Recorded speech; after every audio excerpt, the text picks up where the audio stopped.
the Jmdjstudios Game Center News June edition. I'm Joseph Cruey. And I'm Michael White. And today's headline: Who won E3? Ubisoft? They came out with Assassin's Creed 3, Assassin's Creed Liberation for the PlayStation Vita, Rabbids Land, Zombie U, and Watch Dogs, which was basically the only big surprise out of E3 this year. Alright. So as far as Microsoft and the Xbox go, they one big thing they did was to add an Internet Explorer to Xbox Live. It's not really a major thing considering PlayStation already has that. They showed a lot more Halo 4 demos. I still haven't seen any Halo 4 demos. And they had a new trailer, something like I think a live action trailer, but they also showed that movie, so it doesn't really make much sense. They talked about Dragon Ball Z Connect.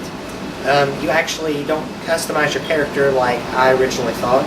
You get to choose your character and go to first-person perspective of them.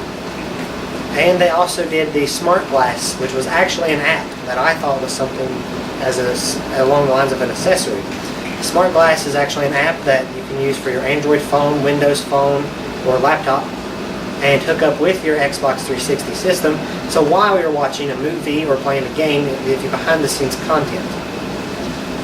There's the PlayStation. Alright, and then PlayStation. You got the Assassin's Creed 3 PlayStation 3 bundle was announced, and Assassin's Creed Liberation for the Vita. And, they showed some gameplay footage of The Last of Us and different God of War Ascension. Yeah, they did. I didn't watch all of Sony's because it wasn't on television. Back you go. And last but not least, we have the Nintendo coverage.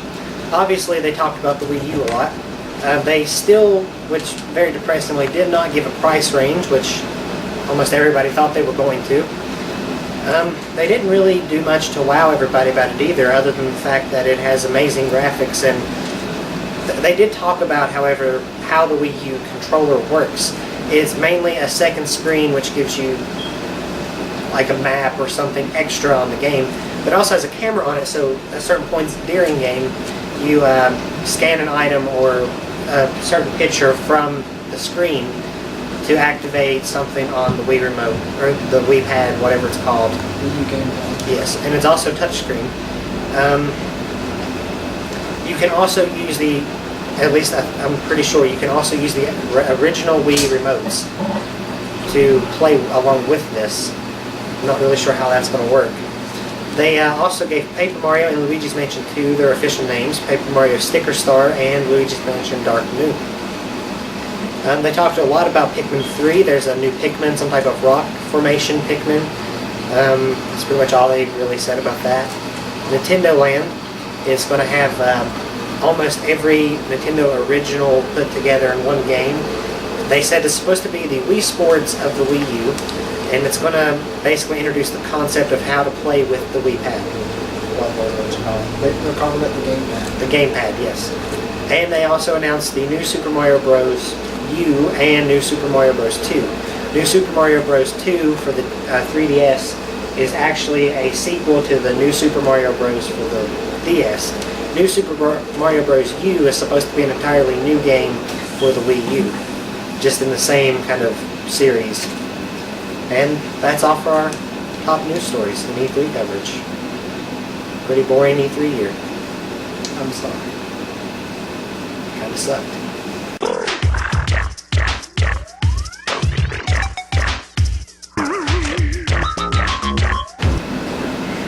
Oh my god, I lost rock bottom! Okay. So let's talk games for this week with Rock Buddy Reviews. My voice sounds different. But anyways, okay. So, up first, we have Pokemon Conquest. IGN gave it a 9. GameSpot gave it a 6.5.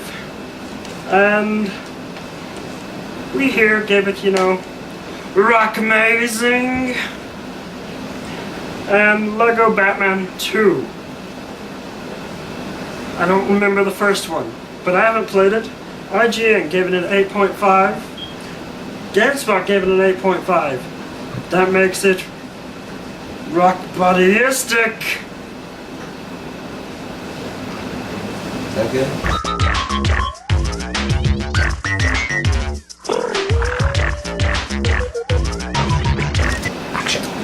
All right, I'm Michael White, and I'm here to tell you about movie games that came out last month. Starting with Brave. It was a fairly good Pixar film. I enjoyed it. I have no idea what the game's like at all, but I'd imagine, based on what past Pixar games have been like, it'd just be alright at best. Probably something kids would get, and I don't think I would like it, but you never know. Maybe this one would be great. Then Madagascar 3, another good movie that came out, and got a game as well. I know even less about this one, and just in my mind, I think it'd be even worse. But I don't know. I haven't even seen gameplay footage of this at all, so I'm kind of shocked it exists. I'm not really sure how they turn the framework of the movie into a game myself. I guess circus minigames. And then The Amazing Spider-Man, which I can actually tell you something about because I played a bit of it.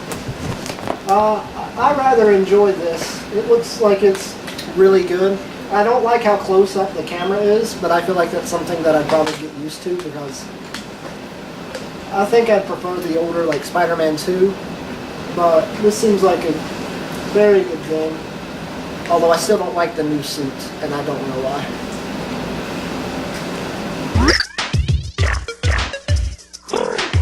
Okay, I'm here today.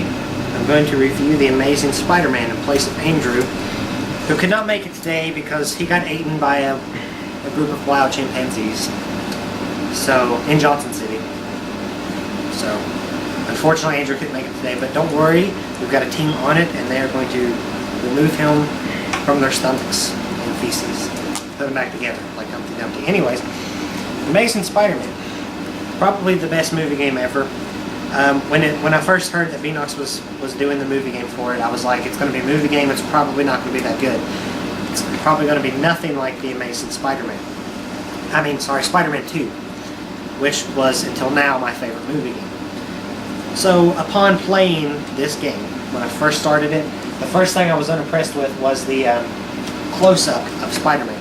It really started to bug me after a while, but not even halfway through the game, probably my first couple of story missions, I got used to it. And then now, after I played it so long, playing games like Spider-Man 2, it doesn't feel right having them so far away. It just feels more comfortable with your web slinging. It made things a lot easier.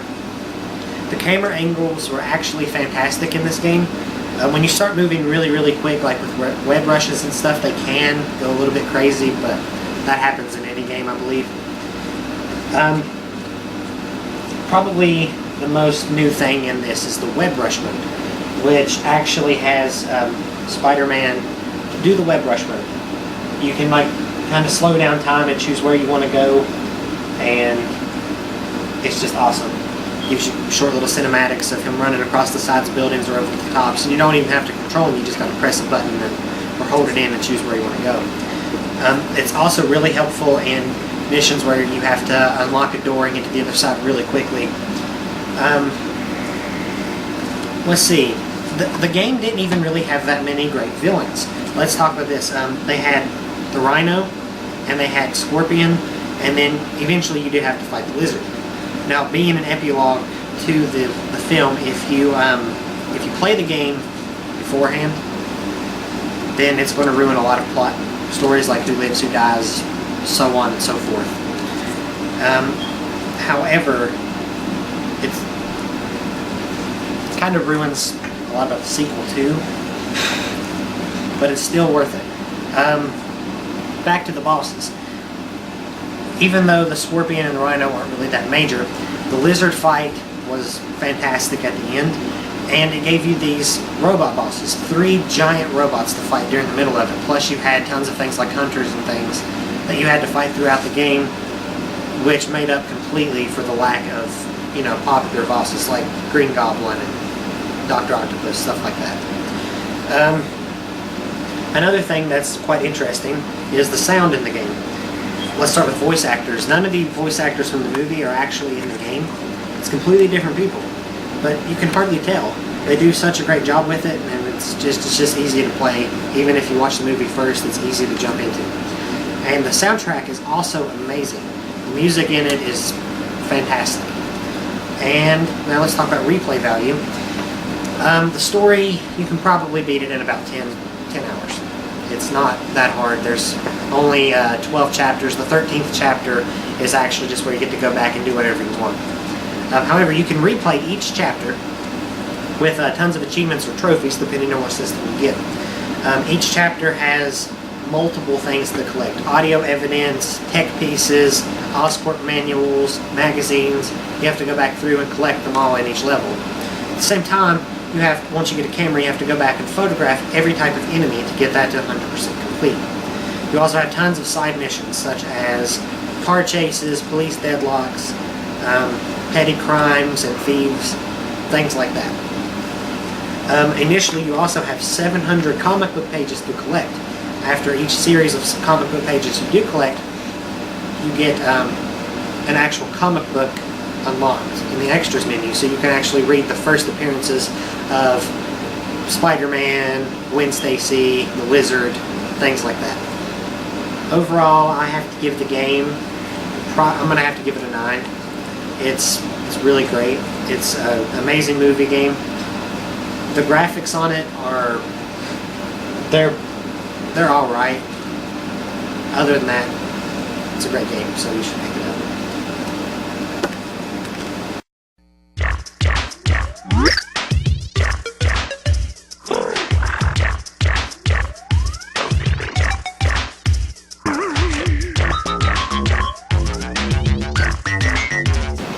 Moses supposes his toes are roses, but Moses supposes erroneously. For Moses he knows his toes not roses, as Moses supposes his toes to be.